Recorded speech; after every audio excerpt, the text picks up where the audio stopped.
Akala mo si Lacson may credibility? Walang credibility yan. Naglolokohan lang yung mga yan. Tatanggapin nila. Lahat naman sila walang credibility. Sabihin nyo sa amin, sino sa mga kaalyado ni Digong nyo ang may kredibilidad? Meron ba? Lacson, Arroyo, Enrile, Estrada, Villar? May mga credibility ba yan? Sila ba ay pwede mong pagtiwalaan? Mga kaibigan, yun ang credibility, yung mapagkakatiwalaan eh. Oh, ano na ipakita niyang pagkakatiwalaan mo? Sige nga, mga kaibigan, lalo na sa politika, lalo na si Lacson, mga kaibigan, paano mong pagtitiwalaan yan traitor din yan di ba? Oh, natatandaan ko nga hindi ba kay-erap siya, hindi ba? Napaka-makapangyarihan niya. Nung bumagsak si Erap, merong isang tagpo na nangyari dyan sa Burgundy Condominium. Dyan ang opisina ni Gloria. Ginagamit na opisina ni Gloria. Sa Pasig ito, Burgundy. Dyan nagpupunta yung mga nagpapa-appoint. Akalain ninyo, isang araw, napalathala ito sumakay ng elevator dyan. Nung wala na si Erap, pumunta dyan si Ping Lacson. Di ba, pumasok sa elevator.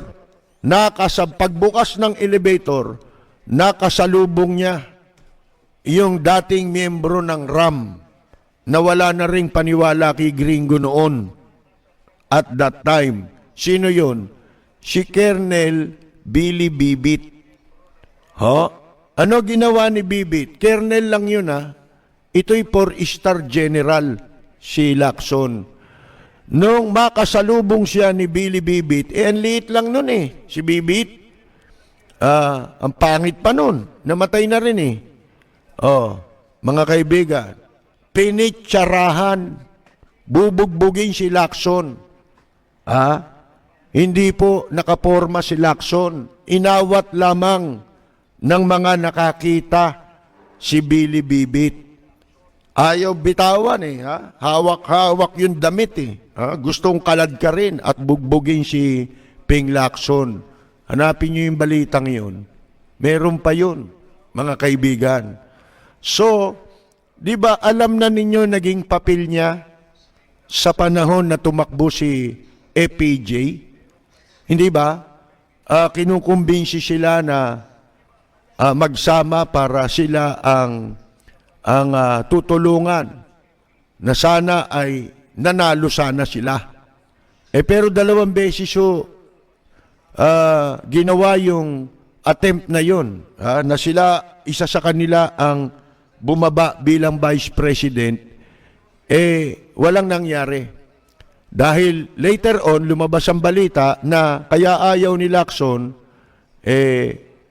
knowingly or unknowingly, pinopondohan siya ng isang business tycoon. Ang kapalit, huwag kang aatras. Di ang laking pera nun, mga kaibigan. At sinasabing ito ay utos ni Gloria doon sa business tycoon. Mga kaibigan, para huwag umatras si Lacson. Sino ba katikit ngayon ni Lacson? Ito natatandaan ko. Kilala nyo ba yung kapatid ni Nova Villa na si Chapusit? Kasi si EPJ, nagkaanak yan kay Nova Villa, yung artista. May kapatid si Nova Villa na kilala natin sa pangalang Chapusit. Hindi ko kilala personal yan dati. Pero, laging nakikinig sa programa ko nung ako'y nandun pa sa malaking himpilan na Crony ang may-ari.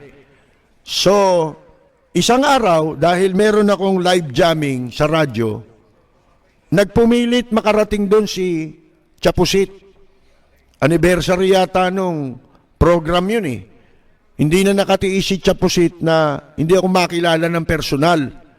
Kasi tuwing makakakita yan ng mobile patrol nung istasyon, nilalapitan niya at kinakausap yung nakasakay, Andyan ba si, tinatanong ako kung nandyan daw ba ako.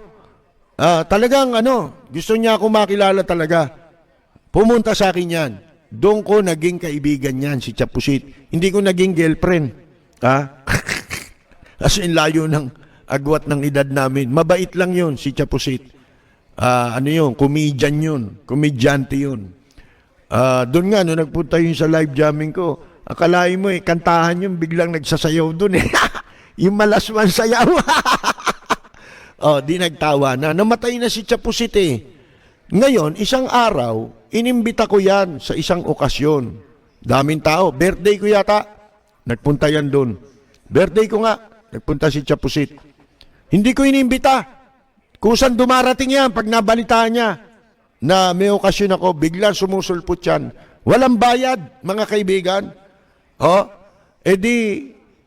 Lumabas ako para manigarilyo. Sinundan ako ni Chapusit. Ang sabi niya sa akin, Kuya, tawag sa akin Kuya, mas matanda sa akin yun Kuya Percy, sabi niya, meron akong ibubulong sa iyo. Total, hindi na siya pwedeng balikan dahil namatay na nung kampanya niya, nung 2004 presidential election. Mga kaibigan, kasi siya laging kasama sa sorte ni FPJ. Kasi nga, may anak si Nova Villa ron malapit siya kay FPJ. Ang mga artista, malapit dyan. Si Dolphy, di ba, kumampanya kay kay FPJ yan. Lahat ng malalaking artista, kumampanya kay FPJ yan Ngayon, sa'yo ko lang ipagtatapat ito, sabi niya. Itong ipagtatapot ko sa'yo, ako lang ang nakakaalam nito. Kaya ito, wag mong ipagsasabi. Dahil, pagka pinagsabi mo ito, malalamang ako nagsabi sa'yo. Total, patay na si Chapusit di ba? Alam ba ninyo, binigay niya sa aking impormasyon, yang si Tito Soto, sinapok ni FPJ. Siya lang ang nakakakita sa likod ng entablado. Sinikmuraan yan ni FPJ nung malapit na ang eleksyon. Hindi ko na lang itinanong at hindi na niya ikinuwento kung ano ang dahilan. Pero alam nyo na, tayo'y nasa trabahong ganito, mag-iisip ka, ano ang mga posibleng gawin o dahilan para gawin sa kanya yun ni FPJ. Mga kaibigan, dalawa lang yun, nabuko siya. Isa lang pala yun, nabuko siya sa dalawang posibilidad. Na kasi siya ang campaign manager Maaring sa pera o maaring nabuko na siya ay nasa kabilang kampo. Nagbibigay ng impormasyon. Ganun lang naman ang pwede mong gawin Kaya, nung pagkatapos ng eleksyon, di ba nakigloria silang lahat? Kaya, nung nagrarally si FPJ, naawa ako nanonood ako ng TV. Isipin ninyo, napanood ko si FPJ, nagrarally, mag-isa na lang. Nawala na silang lahat. Ang kasama na lang yung mga goons sa pelikula, mga kaibigan. Yung mga bida sa politika, wala na.